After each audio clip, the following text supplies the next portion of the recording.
Good morning, everyone. So I'm here to talk to y'all today about the life of Gustav Friebus, who is the architect of Annaburg, as well as a little bit of architectural theory regarding neoclassical architecture, kind of what it means, what it entails, as well as some new discoveries that we have made recently about Annaburg that's going to help shed some light on our understanding of Annaburg, how it was used, as well as trying to understand the way he used the land as well.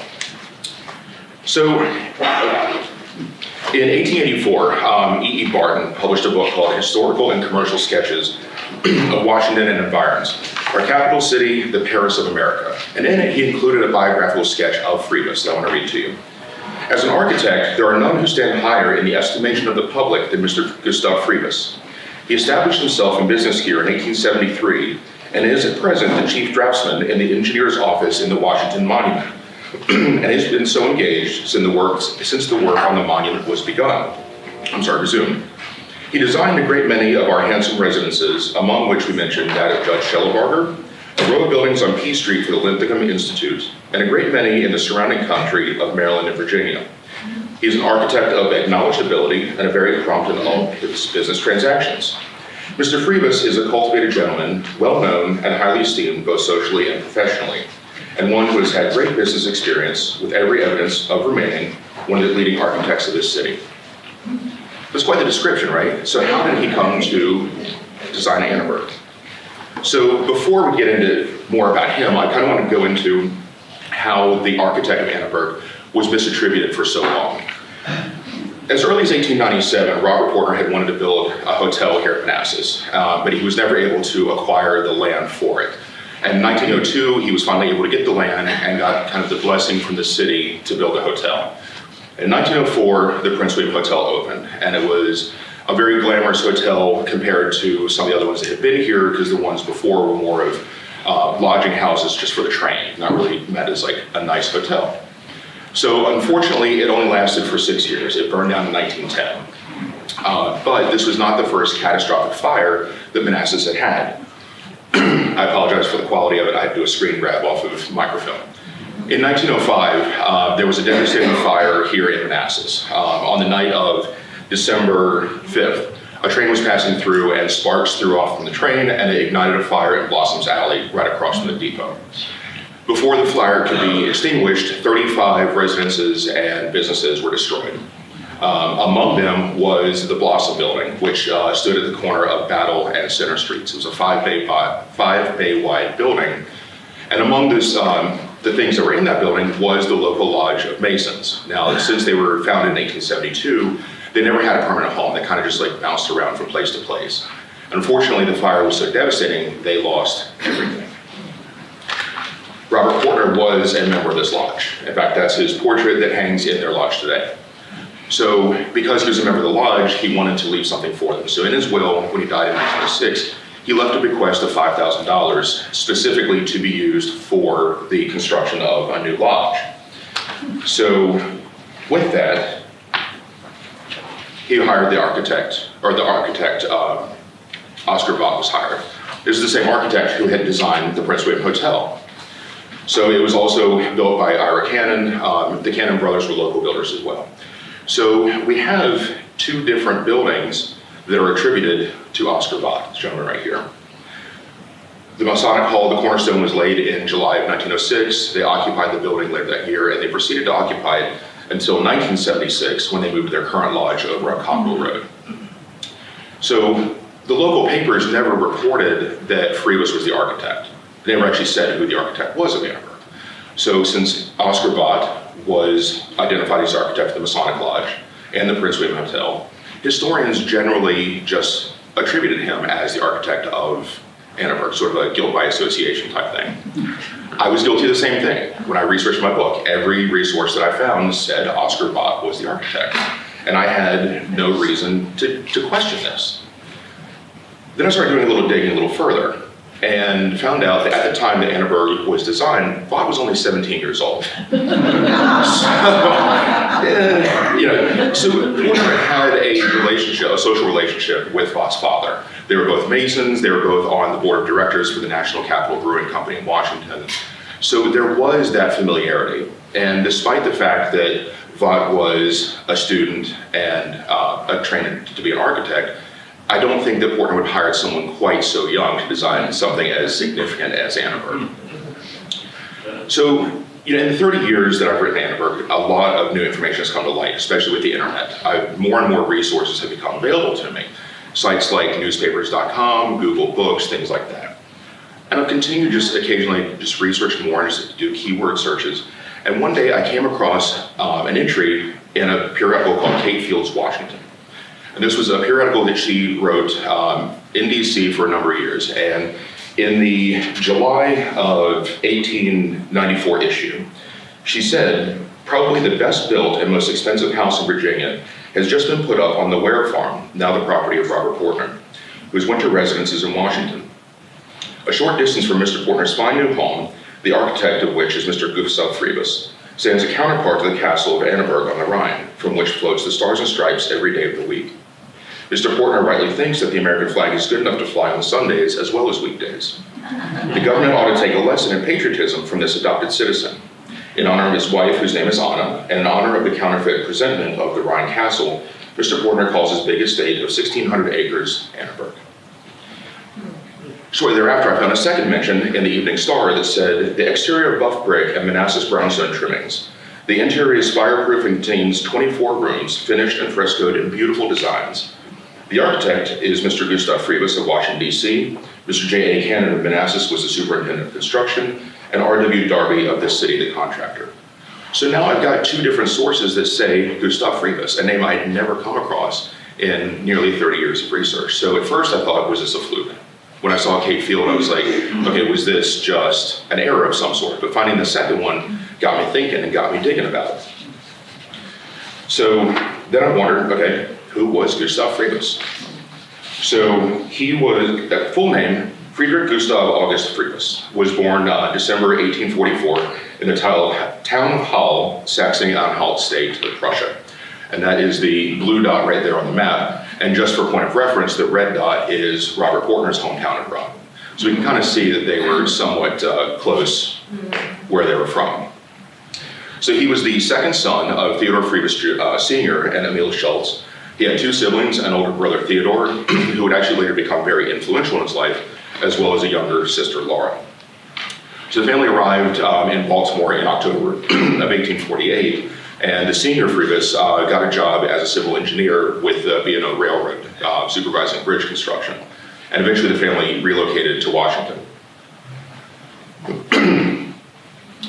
So when the Civil War broke out in 1861, the Union Army really didn't have a minimum age requirement for enlistments. So a lot of times, either parents would co-sign for their child, or the child would simply lie about their age. So Friebus's brother, Theodore, he enlists with the Company A of the 4th Battalion, District of Columbia Infantry, and he signs on as a private to serve for 3 months. He was 19 years old. And we don't really know why Gustav never enlisted, but he didn't. Presumably because at 17, maybe he was considered too young. He did, however, obtain a job working as a draftsman for the office of the Chief of Engineers that was working with forts and things like that. So this actually began a very long and distinguished career in the architectural field, a large portion of which he served under General Thomas Lincoln Casey. After the Civil War, the U.S. government decided they wanted a new state building, and so they wanted it big enough that it could house the War and Navy departments if possible. And so it was designed by Alfred Mullett, who was the supervising architect of the Treasury. And at this time, the Treasury was actually responsible for the building of all federal buildings. So in 1871, construction began on it, but by 1874, Mullett had to resign because of accusations of extravagance and corruption. 3 years later, Casey assumed control over construction of the thing. Obviously, it's a massive structure, very fort-like, and in fact, the architect later committed suicide because of all the criticism they received for the building, because it was so out of fashion by the time that it was completed. So Casey's background and his career actually made him a very good choice for this. He had been the head of the Office of the Chief of Engineers in Washington, as well as the Office of Public Buildings and Grounds. So all these jobs that he has leads him up to these great big commissions in Washington overseeing all these construction. So under Casey's direction, Friebus served as the lead draftsman on the continued construction of this building, and it was finally completed in 1888. So working with Casey, Friebus actually had an outlet to a lot of big commissions in Washington. And so in 1876, the construction on the Washington Monument was finally resumed. In 1878, Casey was appointed by the Joint Commission on the Construction of the Washington Monument to oversee the project. And he told the committee, or the commission, that he wanted a clerk and he wanted a draftsman. And as soon as the commission said yes, he immediately hired Friebus as his draftsman. So Friebus's responsibility then was to draft all of the technical drawings necessary for the building, both for its overall construction, but also for the foundations, because after 24 years of sitting idle, it had actually developed a list to the northwest because it was built on unstable grounds. They actually had to shore up the entire foundations. And as a side note, when the earthquake hit in the 2000s in Washington, they actually went back and consulted Casey's drawings from 1876 and marveled at the engineering that he did to shore up this 170-foot edifice before it could be completed.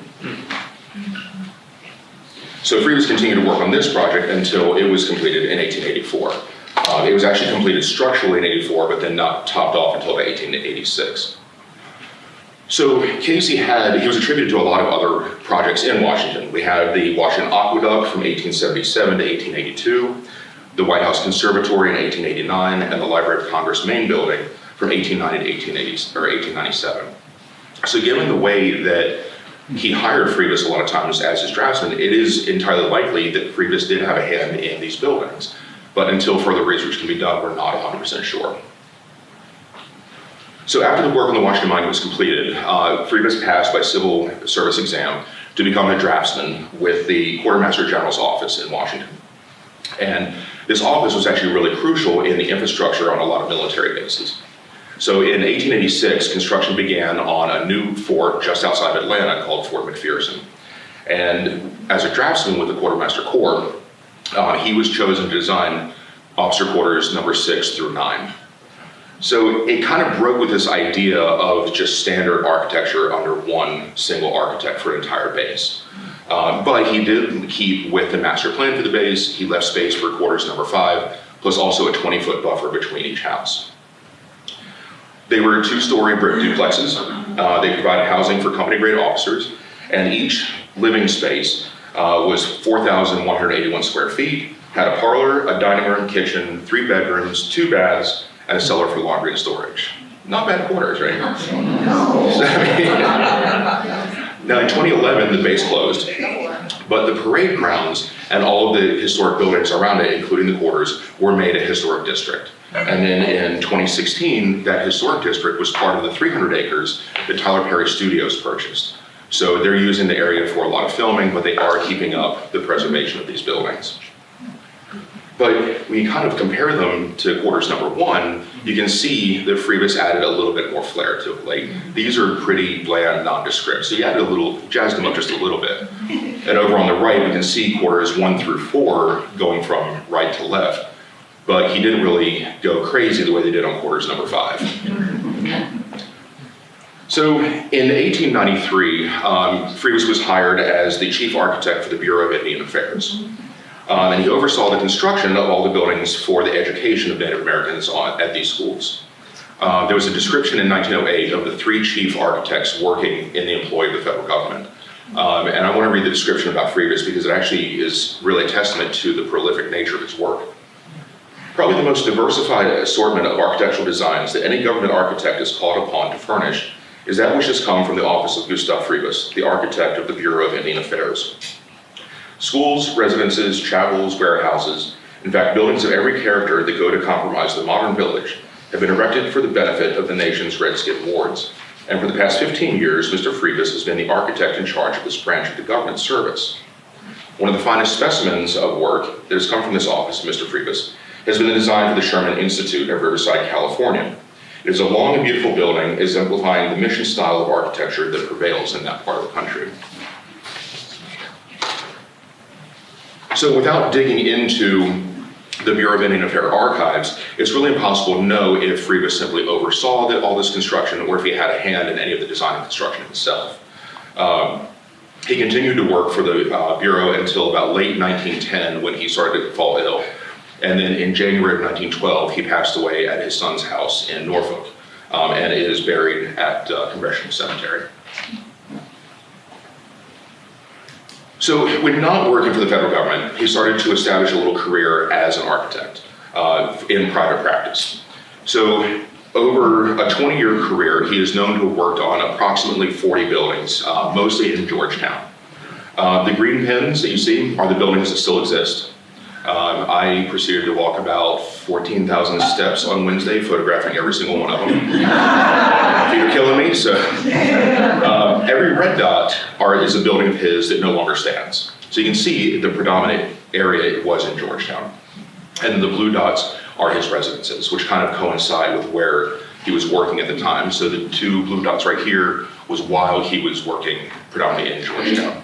And the blue dot on the far right was when he moved in with his brother in 1893 over in that section of Washington, which I'll get to in a little bit. So the first half of his career as a private architect was pretty slow. From 1873 to 1882, he was only known to have started only 6 commissions. But the second half, from 1883 to 93, he did 34 commissions. So this kind of coincides also with his work for the government. So that decade, he was not working for the government as much, so he could focus more on his private practice. His earliest known commissions were for, around 1873, 2 of them. And he's hired to design the facades of 2 buildings, the Masonic Lodge in Georgetown, as well as the West Georgetown Methodist Episcopal Church. He was a member of the George C. Whitting Lodge in Georgetown, which shared space with Potomac Lodge number 5 in this building. So the building was built in 1858, and in 1873, Georgetown had decided to change the grade of the streets. And so it kind of left the bottom floor with this really ugly, exposed facade. So he was hired to redesign the entire facade. It had metal cornices across the front. It was really quite beautiful from a contemporary accounts. So from this fire insurance map, you can see that there were 2 stores on either side with a flanking staircase in the middle. In 1964, the whole facade was redesigned once again, and this time they changed it where there's a store right in the middle. The entrance on the right goes up to the 2nd floor, which has a business. The entrance on the left goes up to the Masonic Lodge on the 3rd floor, and the lodge still uses that building today. As for the West Georgetown Methodist Episcopal Church, again in 73, he was hired to redesign the entire facade. And by 1898, the congregation had gotten so small, they decided to merge with another congregation nearby. So they sold the building, and it was torn down. And unfortunately, I have not come across any pictures yet of what the building looked like before, during, or after. But he had a lot of different clients for his private practice, and it was really across the board. So some of his clients were very white collar. We see right here that these are buildings that were built for a lawyer. The building on the left was built for a wealthy widow. On the right, unfortunately I don't have any pictures of it, but that's a fire insurance map showing where Judge Schellebarger's house was located, which unfortunately has since been demolished. But his clients were also very blue collar. On the left right here, the building on the right, that was actually a residence and or shop for an undertaker that he built. And then the building on the right was built for a clerk. I don't know what kind of position that he could afford that, but that's a pretty high clerk to afford that. And he also designed houses for butchers and grocers. So this one right here was for a butcher, the middle one for a butcher and grocer, and the one on the right for a grocer.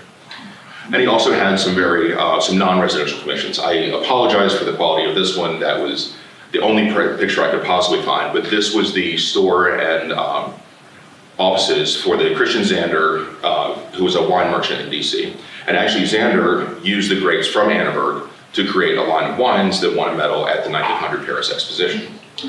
And then on the right is what's now today called the Addison School, which was a building for the Linthicum Institute, which was a school for boys who basically could only go to school at night. They had to work during the day to support their families, so it provided them education in the evening. That's the building that Friebus designed for it. And he also did buildings for speculative real estate. So these were 2 buildings that were built for just a real estate agent. And then on the right over there is a whole row of buildings that he built for his brother, Theodore. So we're trying to figure out what is the connection between Friebus and Portner. And we still haven't found a definitive connection yet, but there's a lot of secondary connections that give us this evidence. So part of it was his brother Theodore. So in 1883, the city directory lists Theodore Friebus as the manager of Portner's Depot in Washington, located at 626 Virginia Avenue Southwest. So for the previous 15 years, Theodore Friebus had been, he had run a dry goods and fancy goods store, he had been a milliner, he had been a bookkeeper, so he had this experience in management. For the next few years after this, he was just listed as a commission merchant, but didn't actually specify where he was working. But then in 1888, he's listed as the manager of the Woodmont Hotel in Washington. This originally started out as 4 row houses that were converted to a hotel, and was really the first hotel in Washington. In 1884, Portner had purchased this, and he expanded it. 10 years later, remodeled it. Unfortunately, by 2000, the whole complex was really a shell of itself. It was demolished, and what we have over there is what sits on the site today, which is a series of condos that are referred to as the Logan Mansions, that were kind of designed in the Victorian style and kind of took a little clues from the design of the Woodmont overall. 1884 was a big year for Portner. So in addition to the Woodmont, he buys a large piece of land in Washington, half of the block that was bounded by 14th, 15th, U and B streets. So by 1888, Portner had laid out these plots to be built, to have houses built on. And he leased out the land to Jacob Jones and Theodore Friebus to develop the land.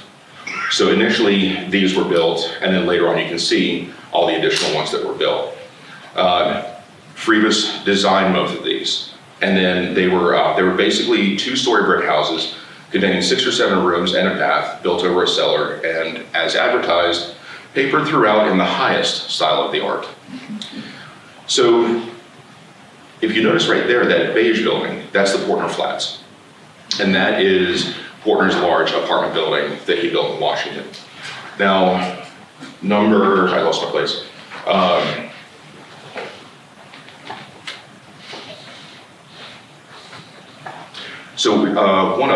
I lost my place, but one of them Portner sold to Gustav Friebus. Now, it's not known if he actually sold that to him to be his own home or something speculative. But like I said, Theodore developed the whole thing, and then that one that's circled at the bottom, that was Theodore Friebus's own home, and that's the one that Gustav Friebus moved in with him in 1893. That's the Portner apartment building. It built in 3 phases between 1897 and 1901. Fireproof structure. It was originally called Portner's Folly because it was so far removed from the rest of the city, but it became, a very beautiful building. So it was built of the same kind of buff brick that Annaburg would be built out of, and it had a lot of brownstone detailing on it that came from Portner's quarry here in Manassas. So he's shipping his own material out to build his own buildings.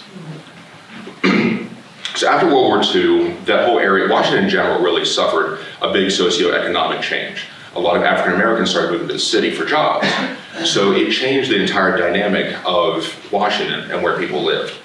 In 1945, the Capital Construction Company, which is the company that Portner had incorporated to management his real estate in Washington, sold the Portner Hotel to the Dunbar House, Inc., which was a real estate company, and they changed the Portner apartment building into the Dunbar Hotel.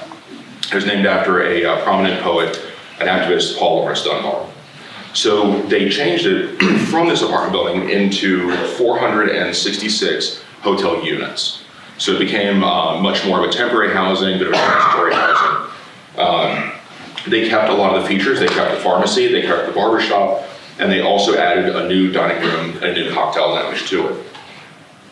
This area became a very predominant African-American area. In fact, the streets that it was on were dubbed Washington's Black Broadway. And a lot of times when famous African-American entertainers came, they would stay at this building, including Duke Ellington, Cab Calloway, and Sarah Vaughan. Things began to change though. So as hotels in Washington became more integrated, the Dunbar kind of lost its luster because now anybody could stay anywhere. It wasn't an exclusively African-American hotel anymore. So things, the whole neighborhood began to change too. What were single-family row houses started being advertised as rooms for rent. Or you'd see permits being advertised for, to convert row houses into different apartments. So as things changed, the neighborhood changed, and you can see by the middle image, all the row houses right here that Theodore Friebus had designed had been demolished. So they started demolishing them for new architecture, new modern things, and abandonment too. So in the middle one, you can also see the colors of the hotel. It's one of the few actual color photographs of the Portner Dunbar Hotel. So like I said, the fortunes for the neighborhood really started to change, and the hotel really limped along, and then by 1976, it was condemned. It was sold to the District of Columbia and demolished all within the same year, despite local efforts to preserve it. And then a new apartment building for seniors was actually built on the site, and that still stands there today. The rest of the block started being developed around 1980. So unfortunately, there is nothing left of any of this original architecture left on this block. So that's the one. That's the house that Gustav Friebus had purchased. I got ahead of myself. So 1890 is when Portner sold this single plot to Gustav Friebus. So we know that they're already having interactions together, right? They're already starting to have business transactions. Obviously, Portner is familiar with who Gustav Friebus is, if nothing else through his brother. So there is that connection. And like I said, Gustav moved in with his brother in 1893, and by that point, he was a widower, and his only surviving child had already moved out of the house. So it was just him moving in with his brother. So how did Annaburg come to be? So I'll give you a little backstory on that. In 1869, Christian Mathis was a Swiss immigrant who moved from New Jersey to Manassas. He had retired his working in a beer saloon up there, so moved down here. And he purchased a small farm that had been previously part of the Liberia estate. Later that year, Mathis and his friend Peter Blair approached Robert Portner about a possible partnership in a beer garden up in Philadelphia that Blair's brother had owned. That particular relationship never materialized, but a new one did. 3 years after that, Portner married Blair's sister, Anna. So the Mathises and the Valairs, actually, Mathis's wife, Anna, had become friends with the Valairs when they all came over from Switzerland. So through this connection, a friendship started to form. The Portners visited several times, especially after Mathis built his mansion that we see right here. Unfortunately, Mathis did not live long to really see it, to really enjoy it a lot, because he died in 1875. So the Portners still continued to go visit, and they loved the area. In 1879, Robert Portner tries to purchase a farm in Alexandria County called Warwick, because he was trying to find a place to sort of escape the heat of the city, but also escape the stresses of all of his businesses. He was outbid for that, which thankfully we have Annaburg because of that. But Anna Portner loved this because the view of the Bull Run Mountains reminded her of her homeland in Switzerland. So after Christian Mathis dies in 75, in 1883, Robert Portner purchases the Mathis farm of 134 acres. So he has the house and he's enjoying it, and he has that cupola built. So that cupola was not a Mathis construction, that was a Portner construction. And he added it to give Anna that view of the Bull Run Mountains that she loves so much. There we go. So in spring of 1891, Portner decides to have a new house built at Annaburg. His family was outgrowing it. The Mathises did not have any children. By 1891, the Portners had 12 of their 13 children. So it's getting a little small for him, a little cramped quarters. So he decides he wants to have a new house built. So there's no mention of Friebus in Portner's diary whatsoever. But again, there's no doubt he's familiar with Friebus's work by now. So contemporary newspaper accounts plus a couple of hit or miss entries in Portner's diary kind of help us fill out this area of what goes on. So in November of 1891, plans began to be made to move the Mathis house off of the property. So at first it's moved back.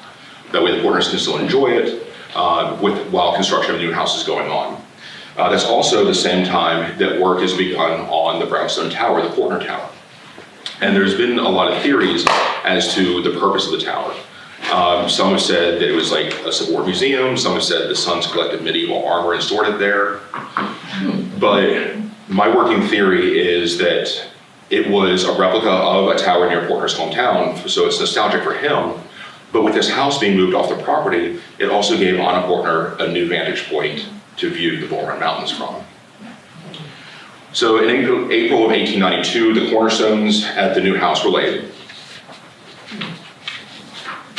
Between 1892 and 94, a workforce of 25 men worked on the construction of the house and the interiors. August 1894, the house is nearing completion, and there was a contemporary account about the plumbing just being finished in the house. And we know that the house did have 3 bathrooms, and it's also safe to say, I think, that those same plumbers are the ones that helped with Portner's air conditioning system that was inside the house. And then May of 1894, the Portner family moves to Annaburg for the summer, and then by June 9th, they're able to finally occupy their new summer home. So I want to take a second and kind of read to you one contemporary account about the house during this time. The palatial country seat of Robert Portner is fast nearing completion and merits more than a passing note. It is situated a little northeast of the town railroad station and immediately on the borders of the town. Being located upon a gentle eminence which brings it to view for many miles around, it forms the beauty of its outlines, one of the most conspicuous and interesting features of the landscape. It is built in the style of the old colonial times, being a reproduction in detail of the best examples of the manorial residences of old Virginia, with spacious halls and large commodious rooms. Indeed, no effort has been spared by architect or artisan to make it one of the most elegant and convenient private residences in the state. So needless to say, writers at that time were very effusive in their praise about this new house. So what is this colonial style they're talking about? So he said, it is built in the style of old colonial times, being a reproduction in detail of the best examples of the manorial residences of Virginia. So it's always been said that Portner worked with his architect in the design of the house and incorporated features of his favorite European mansions. So with that statement, we kind of got to rethink about what the influence was and what was influenced by what. So if we start looking, this is the Carlisle House in Alexandria. So we look at this and we can start seeing some common features on this house that we see on Annaburg. The coins on the corner, the symmetrical facade, but look at that floor plan. That's the second floor of the house. I couldn't find the first floor. But look at that central hallway and the symmetrical placement of the rooms on either side. That's a similar layout that we'll see with Annaburg. So it is easy to assume then that houses of this time, now this is Alexandria, so Portner would have seen this with his brewery. So it's easy to see how these could have influenced the overall interior design. But then we start looking at houses in Prussia, or buildings in Prussia, and how they could have influenced them. When we wrote the nomination form, a consulting architect described it as neoclassical revival with Prussian influence. So what is this Prussian influence? So we started looking at buildings actually from Prussia. This is a concert hall in Berlin, Prussia being Germany. You can see the pediment, the columns. The middle one is a bathhouse, Bad Weinhausen, and Portner's diary mentions several occasions of going to that spa to deal with his rheumatism. So if it's such a great place for him that he's getting less relief from, he could easily pick up influential pieces there. And then on the far right is Castle Annaburg, the academy that Portner attended as a child. So between the contrasting colors, the porthole windows, the coins, we start to see a lot more of this evidence starting creeping in that design of Annaburg. So neoclassical revival architecture is defined by symmetry of proportion. Floor plan of Annaburg from 1979, we see that central hallway and a mostly symmetrical layout of the floor plan. If you actually swap the dining room with the office, the stairs, and that hallway, then it becomes perfectly symmetrical. But it should be noted that in the west parlor on the front, he puts a Palladian window, but on the front of the east parlor, he puts 2 windows.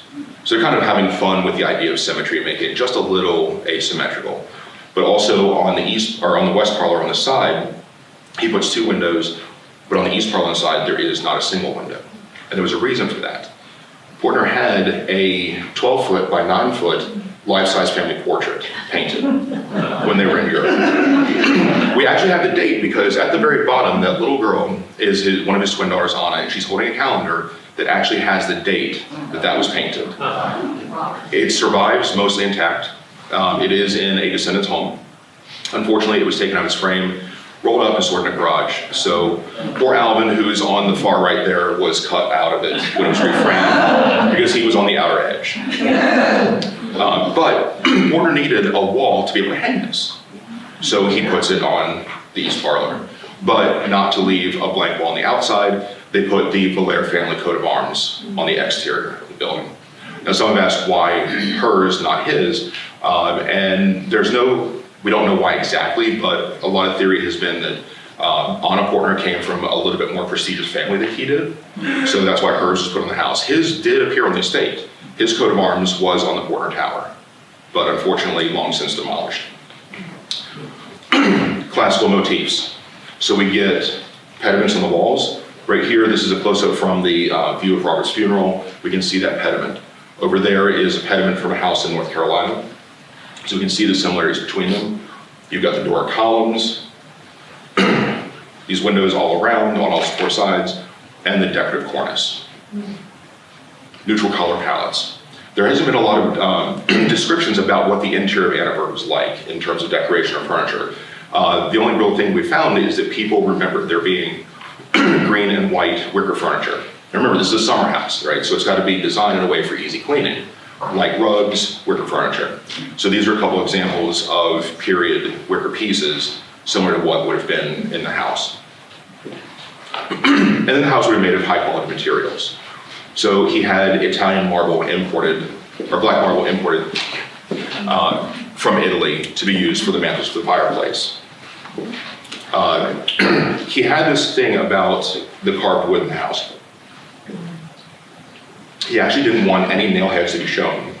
So the carvers, or the carpenters, would actually lift up a little sliver of wood with their blade, driving the nail and cut that sliver back down. Craftsmanship, right? But then a lot of stuff was locally sourced too. The dressed and rough brownstone came from his local quarry. The buff brick was made locally, possibly by the LeBeau brothers, and then the pine for the floors and timbers was most likely harvested from the estate. Large windows let in light. There were large windows on the sides that went out to balconies, a curved one on the east side, the square one for the carriage port on the right. All these big windows are letting light in. So there's windows, there's doors in all these rooms letting in all this light. And then there's a lot of decorative paneling and molding. Right here is, it's not a good picture unfortunately, but this is some carved beaded decoration that's on the outside of the alcove. We see the trim over there, the dental molding at the top. All these are features of neoclassical architecture. So for new discoveries, there was a story that when Annaburg was abandoned, youths had gone inside, youths were in there all the time. There was a story about somebody had pushed a piano down a flight of stairs and destroyed the stairs. Again, I kind of just sat in the back of my mind. I started thinking about it more. I had a couple of thoughts about it. I was like, well, first of all, it couldn't have been a grand piano, because how would they have gotten a grand piano to an upper floor, and where would it have been? Where would they have kept it, right? So it was most likely an upright piano. But if they destroyed the main staircase, how would they have gotten back down? So then my running thought was, okay, what if it was a servant's staircase that they destroyed, but kept the main staircase? So I started thinking more and more about where this servant staircase could have possibly been located. And I kind of honed in on the bathrooms at Annaburg. I always thought that they were nursing home era, because we don't really know where the Portner bathrooms were, because I said they had 3. So on the floor plan over there, that upper bathroom, that one is on the outside edge. So there's a window in it. Same thing on the second floor. So I started thinking about this, and that floor plan is actually not correct. That bathroom that's on the top is actually longer than the one beneath it. So there's more room to it. So could there have been some sort of a curved staircase in that space going all the way up? Third floor would have put out in the picture the roof. And they've said that the daughters and the parents lived on the second floor, while the sons and servants had a room on the third floor. So could the servants have had their room on that third floor where that staircase is? That picture in the middle is kind of from the landing looking towards the door to where the bathroom was. So that's where on the second floor, it basically went in a space that could have let out to access the family, but still been sort of inconspicuous off the side, so it's not sort of seen. You know, servants back then were not meant to be seen nor heard. And then on the first floor, it would have put out right by where this door was that led to the outside, right across from the main stairway, right across from the butler's pantry, and continued down to the basement. I told Mary Helen about this, Mary Helen Dellinger, and she said that the room beneath here, there's actually evidence on the walls of there having been a staircase. Now, when this was the nursing home, that room was the pharmacy. It was the only room I never got access to. So I haven't seen it for myself, but I will trust Mary Helen on this. There's also been talk that the staircase itself was either enlarged or replaced. Now, this is a photo I took in 1995, so I really apologize for the quality. But the big picture window is something that was common. And over on the side, that is a picture of a staircase from Flat Top Manor in Blowing Rock, North Carolina. They both had these large picture windows on their landings, but also with Annaburg, there was that same paneling. That same paneling on the side of the Flat Top Manor house is on the sides of the stairwell in Annaburg. But then the windows too. So this is a picture of Annaburg when it's fully abandoned. Right there, Jeff Warner provided this picture of, he had a series of photos of Annaburg abandoned and being converted to the nursing home. So you can see where the new windows were being put in. After years of neglect, all of Annaburg's windows were blown out. There was not a single solid window left, so they all have new ones put in. So look at that window on that stairwell, or on that landing at Flat Top Manor, and look at the detail of it. My neighbor growing up was Jackie Roseberry Shepherd, and she had been born in the gatehouse. After she passed away, her sister gave me a piece of cut glass, a piece of curved cut glass, that was said to have come from a window in Annaburg.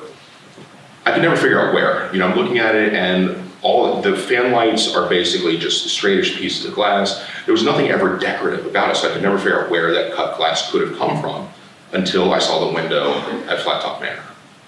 And I started thinking, what if the stairwell window at Annaburg was the same as that one? Then that would make sense of where this curved cut glass would come from. There's also been talk that the interior columns were added or when it became a nursing home, which I did not, they just didn't sit right with me.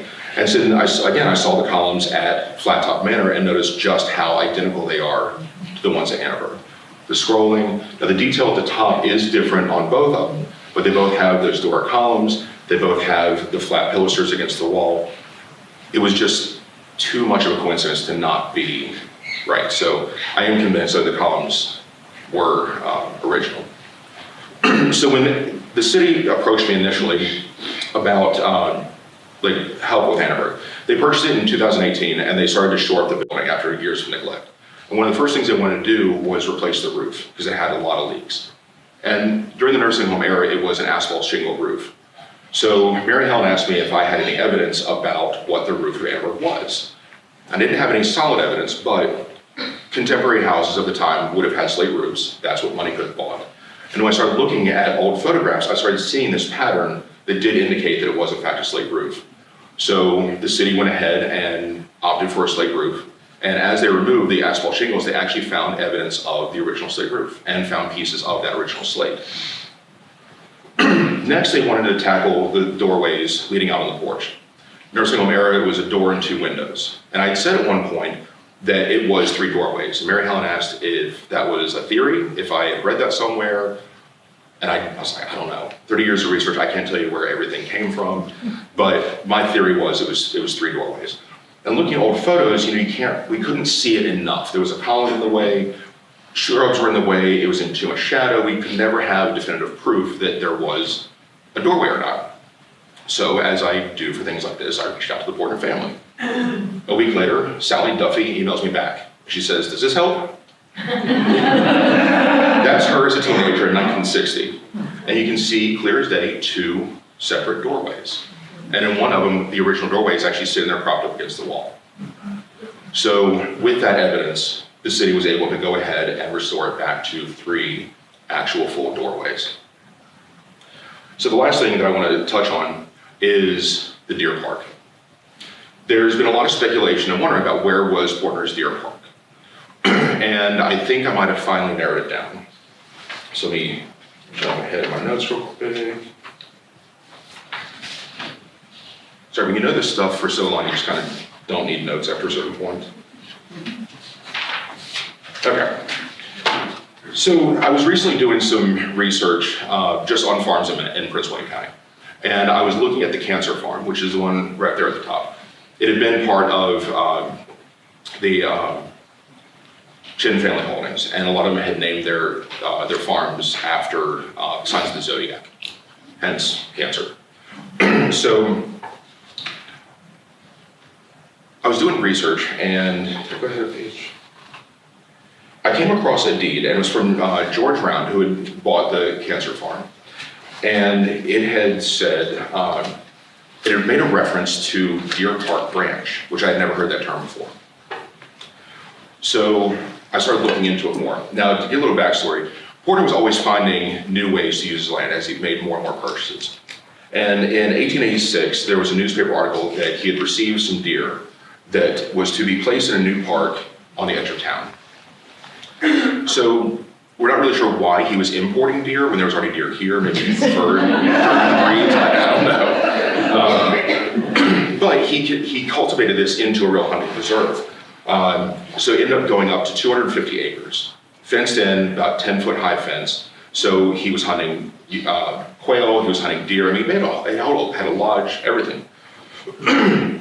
So in the middle of the map is the Strickler Purchase, and he references that in his diary, saying he brought in some deer to the Annaburg estate to complement the large pond that I put the year before on the Strickler farm in the wooded areas. So the Strickler Purchase is actually one half of what was Lot 1 in the division of Liberia. So previous people had always assumed that Deer Park Apartments were built on the site of the Deer Park. I don't think this is the case. So again, I find the reference to that deed from George Round to Virgie Mott. And it contained the phrase, the lot hereby conveyed lies between the Deer Park Branch, which runs from the Portner estate to a certain 30-foot roadway. So this shows the Cancer Farm, and on the right is a 1937 aerial view of the area. You can kind of start seeing lines that sort of mimic the borders of all these different parcels. So this is kind of a blown up map of the same area. On the bottom is Liberia. And then all the blue, that's all the waterways in the area, little creeks and whatnot. The red is the outline. So look at that blue line and how close it is to Liberia. And it's right there on, or through, that Strickler Purchase. So I started looking really at a lot of like, what visual evidence do I have in these photos? Like what clues can these photos give me, even though they're aerial photos and kind of blown out, you don't see a lot of detail. What clues can they give me? So I zoomed in around Liberia and started noticing things. And I remember a photo from 1951 I had of Liberia. And I started matching up the landmarks. Right? So I should tell you what the letters actually mean, so you're not guessing. So A is going to be Liberia with the Portner era dairy barns right down there. B is going to be a tree-lined road that led directly from Annaburg to Liberia. C would have been what I'm assuming is some sort of an overseer's house. D, which you can only see in the aerial photo, was the Windermere farm. E was the junction of some roads. F is a tenant house, which is all the way up there. G is a curved road, and H, that's the point where that road goes into the woods. So now here's all of them, as you can see the photo with the aerial photo. Start seeing how these pieces are laid out. So if we actually look back at this real quick, look at where that road goes. That road is right along the edge of the Meredith Purchase, right, that goes into the woods. That curved road leading from Liberia goes up and crosses over that branch. It goes right by this dark area. That's all woods. So I'm pretty sure that that is what they referred to as Deer Park Branch. And this would have been the Deer Park. I emailed Mary Helen about this and she said, I think you're onto something. And she always wondered if the curative deer at Liberia were somehow descended from the deer that Portner had imported. So when I look at this, the arrow map, and I do a street overlay on it, we can see where that is. And that's right where Stonewall Pool is today. So I'm pretty sure now that Stonewall Pool is in the heart of what was Portner's 250-acre deer park. So after 30 years, there is just a lot that I've uncovered, but there's still so much more that we don't know. My mother always asks me, how do you keep finding stuff? I'm like, because there's that much more we still need to find. And that's what keeps me going. So as we move forward, there's still more secrets to be found. They could be buried in archives. They could be just 1 or 2 feet below ground, right beneath our nose that we just don't find yet. So that original material can still be out there. We just have to keep looking, right? So it's this thrill of discovery and wanting to know that keeps me going. And I hope that keeps everybody else going and everybody else is still interested in it. Thank you.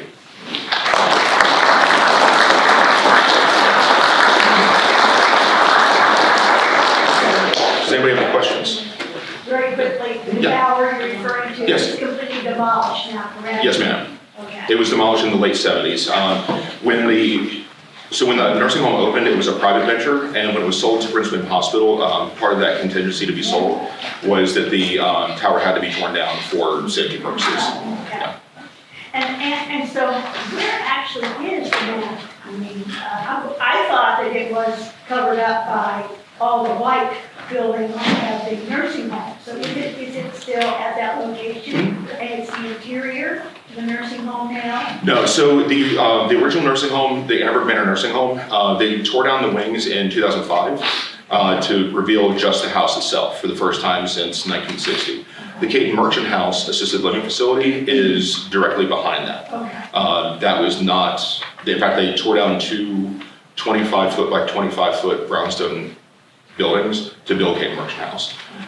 So one of the things the city did also was remove 60 years of white paint off of the house to restore it back to, as close to its original appearance as possible, but 60 years of paint kind of soaks into brownstone brick a little bit. So unfortunately, it's never gonna go back to its original appearance. If you ever go by the intersection of Main Street and Portner Avenue, that's where the gatehouse is. It's the only building left from the estate aside from Annaburg and Liberia. And that will actually show you like what the original colors of Annaburg were, the true colors. Yeah. Where was Portner's quarry? I haven't been able to find it exactly because the deeds don't give me enough of a landmark. I've got to still build out around it, but it was around Quarry Road down towards Osborne Park. So where Quarry Road goes over the railroad tracks, I think it was on the left side of Quarry before you go over the railroad tracks over there, like down by Euclid. You know what I'm talking about? Yeah. As best as I can tell, that's where it was. But again, there's no evidence left anymore of it. Dave, do you have a question? It was the same question. I'm a geologist, so I'm interested in all the stone stuff. Anybody else? All right. Thank you all very much.